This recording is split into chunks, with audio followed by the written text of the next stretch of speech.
हुई और घुसपैठ के मुद्दे पर दोनों तरफ से ये चर्चा की गई है।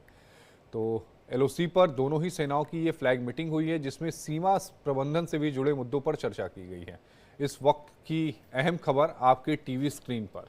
घुसपैठ के मुद्दे पर चर्चा की गई और ये फ्लैग मीटिंग थी भारतीय सेना और पाकिस्तानी सेना के बीच में, जहां घुसपैठ का मुद्दा उठाया गया और इसके अलावा सीमा प्रबंधन से जुड़े मुद्दों पर भी चर्चा की गई। अक्सर ये मीटिंग्स होती हैं, फ्लैग मीटिंग, और यही फ्लैग मीटिंग एलओसी पर की गई। घुसपैठ के मुद्दों पर भी चर्चा की गई और भारतीय सेना और पाकिस्तानी सेना के बीच में ये चर्चा की गई है।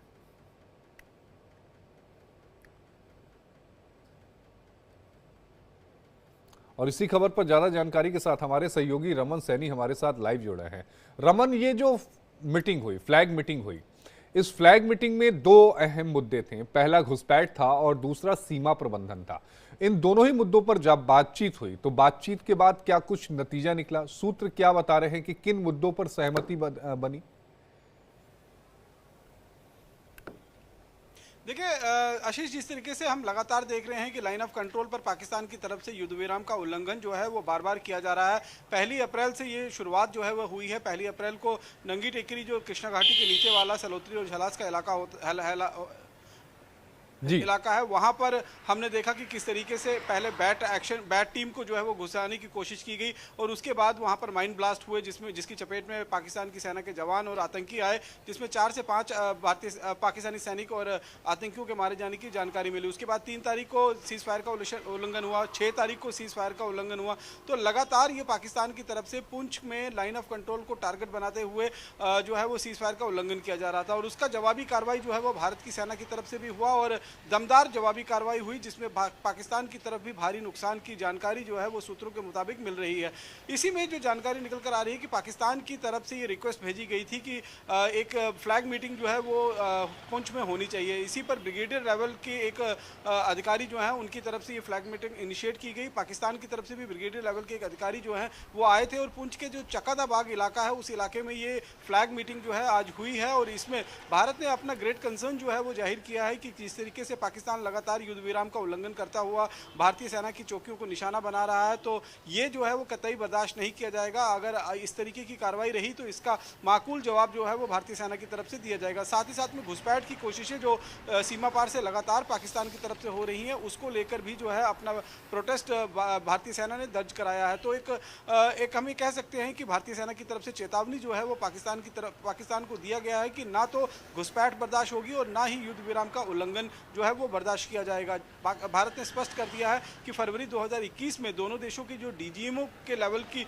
मीटिंग हुई थी, जिसमें ये कहा गया था कि दोनों देश जो हैं वो संयम बरतेंगे और किसी भी तरीके की प्रोवोकेशन या फिर युद्ध विराम का उल्लंघन जो है वो लाइन ऑफ कंट्रोल पर नहीं किया जाएगा। उसकी सेंसिटी जो है वो बरकरार रखने की जरूरत है, लेकिन पाकिस्तान बार बार घुसपैठ करवाने के लिए जिस तरीके से सीज फायर का उल्लंघन कर रहा है, उसी को लेकर जो है वो कड़ा विरोध भारतीय सेना के अधिकारियों ने पाकिस्तान के सेना के अधिकारियों के समक्ष जताया है और चेतावनी भी दी है कि अगर भविष्य में इस तरीके की कार्रवाई दोबारा पाकिस्तान की तरफ से होती है तो उसका माकूल और करारा जवाब जो है वो भारतीय सेना देगी। फिर वो हम पर इल्जाम ना लगाए कि हमारी तरफ से जो है वो फायरिंग की जा रही है। तो ये लगातार जिस तरीके से जम्मू कश्मीर में आतंकवाद को बढ़ाने की भी कोशिश की जा रही है, युद्ध विराम का उल्लंघन हो रहा है, इन्हीं सब चीज़ों को देखते हुए ये एक मीटिंग जो है वो इनिशिएट की गई थी। पाकिस्तान के रिक्वेस्ट पर ये मीटिंग हुई है और पाकिस्तान ने हालांकि उस पर भरोसा जरूर दिलाया है कि हम इस तरीके की कोई भी एक्टिविटीज़ जो है वो लाइन ऑफ कंट्रोल पर नहीं करेंगे, लेकिन पाकिस्तान पर भरोसा करना जो है वो बिल्कुल जो है वो सही नहीं होगा, क्योंकि पाकिस्तान कई बार इस तरीके के वादे कर चुका है और उसके बाद वादों को तोड़ चुका है। रमन, आप हमारे साथ बने रहिएगा क्योंकि अगली खबर भी जम्मू कश्मीर से जुड़ी है। जम्मू कश्मीर में सेना का सर्च ऑपरेशन जारी है। उधमपुर और किश्तवाड़ इलाके में घेराबंदी की गई है। घने जंगलों और पहाड़ों में आतंकी छिपे हुए हैं। डॉग स्क्वाड और ड्रोन की मदद ली जा रही है। उधमपुर और किश्तवाड़ में घेराबंदी जो है वो जारी है और सेना का जो सर्च ऑपरेशन है वो इस समय चल रहा है। घने जंगलों और पहाड़ों में आतंकी जो हैं वो छिपे हुए हैं और इसी पर बातचीत करने के लिए हमारे साथ हमारे सहयोगी रमन सैनी जुड़े हुए हैं। रमन, उधमपुर और किश्तवाड़ इन दोनों ही इलाकों में घेराबंदी है, सर्च ऑपरेशन चल रहा है, पूरी जानकारी साझा करिएगा। जी हाँ बिल्कुल आशीष, आपने सही कहा कि जिस तरीके से उधमपुर जो जम्मू प्रोविंस में पड़ता है और किश्तवाड़ का इलाका भी जो है जम्मू प्रोविंस में पड़ता है, तो जम्मू के इलाके में लगातार आतंकी घटनाओं को इजाफा देने की कोशिश जो है वो पाकिस्तान कर रहा है। हम पिछले 1 साल से लगातार इस बात को लेकर नोटिस कर रहे हैं और हाल ही में जो जानकारी मिली कि कल सबसे पहले किश्तवाड़ का जो छात्रू का इलाका है वहाँ पर 2 से 3 आतंकवादियों को ट्रैक किया गया और हालांकि जो सीनियर अधिकारियों से मेरी बातचीत हुई उन्होंने कहा कि हम पिछले 22 दिनों से इन आतंकवादी ग्रुप के पीछे पड़े हुए थे, लेकिन ये घने जंगल का फायदा उठाकर बार बार अपनी लोकेशन जो है वो चेंज कर रहे थे। कल दोपहर जो है इन आतंकवादियों के साथ कॉन्टैक्ट स्टैब्लिश हुआ था, उसके बाद आतंकी दोबारा घने जंगल के भीतर जाकर छिप गए। और दूसरा जो इलाका पड़ता है वो उधमपुर के रामनगर तहसील का जाफर इलाका पड़ता है। उस इलाके में भी 3 आतंकवादियों की मूवमेंट जो है वो ट्रैक की गई थी, जिसके बाद वहां पर उनके साथ मुठभेड़ शुरू हुई, लेकिन फिर जंगल का फायदा उठाकर आतंकी जो है वो घने जंगल की तरफ जाने में जो है वो कामयाब हुए। कल रात को ये भी खबर मिल रही है कि वहां से जिस इलाके में ये एनकाउंटर हुआ था वहां से करीबन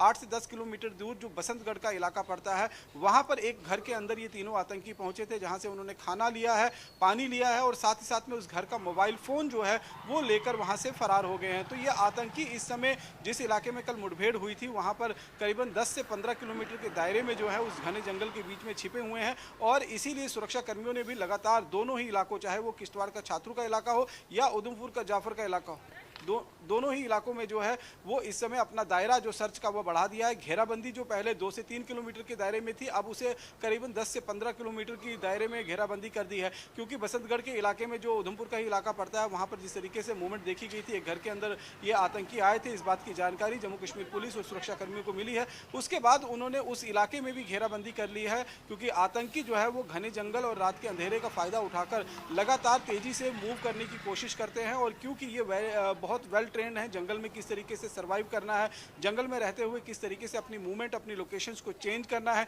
इसमें जो है ये काफ़ी माहिर नज़र आ रहे हैं। इसीलिए लगातार जंगल का जो टेरेन है उसका फ़ायदा उठाते हुए ये एक लोकेशन से दूसरी लोकेशन जो है वो बदलने में कामयाब हो रहे हैं। लेकिन फिलहाल सुरक्षाकर्मी में अगर हम बात करें तो दोनों ही इलाकों की घेराबंदी कर रखी है और लगातार उन आतंकियों के लिए जो है वो तलाशी अभियान जो है वो पूरे जंगल के अंदर चलाया जा रहा है। जंगल क्योंकि बहुत ज़्यादा घना है, ऐसे जंगल हैं, बहुत हाई अल्टीट्यूड पर ये जंगल मौजूद है और इन हाई अल्टीट्यूड का फायदा उठाते हुए, जंगल का इलाका का फायदा उठाते हुए आतंकी जो है वो छुपते हुए और अपनी जान बचाते हुए एक लोकेशन से दूसरी लोकेशन पर शिफ्ट होते हुए नजर आ रहे हैं। जी आशीष। रमन, आपका जुड़ने के लिए बेहद शुक्रिया। रमन हमारे सहयोगी जुड़े हुए थे जिन्होंने पूरी खबर पर विस्तार से जानकारी दी। खबरों में आगे बढ़